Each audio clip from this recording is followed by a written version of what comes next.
Alright, what's up mga bossing? Gagawa na naman tayo ng reaction video. Ang panonoodin natin ngayon is yung video kung saan nagsimula ang issue ng Raider at saka mga R3 users. So tara, let's check it out. Okay, play natin.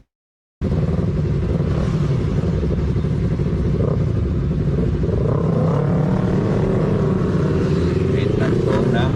Boom. Toing. Grabe yung Raider guys, napakatanga. Raider user ka, nakakahiya ka naman Lods. Say problema nimo ngano mangkat man ka? Unsay diri ka padulong gikat nimo eh.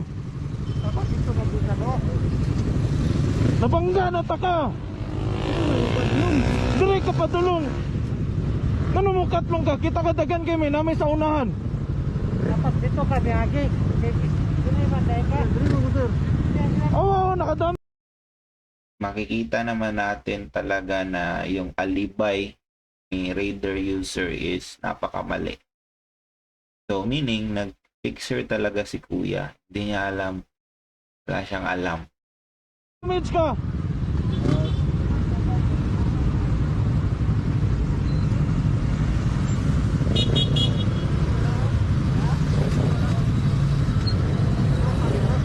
Eh, pre. Ayun yung tulo, ay Side pan, bro. pumagas, gasolina ata yan. Ari to overflow. Sulina ra na. Sibog pre, sibog na to. Overflow daw. Say.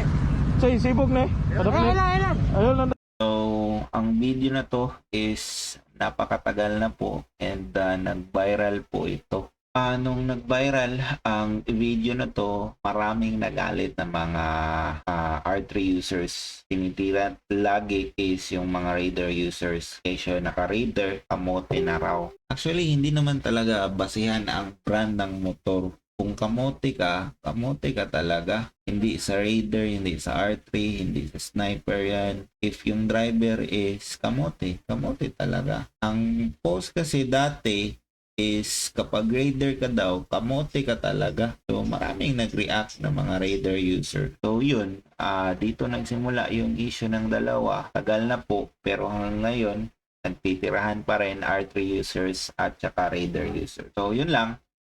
Peace. Bye.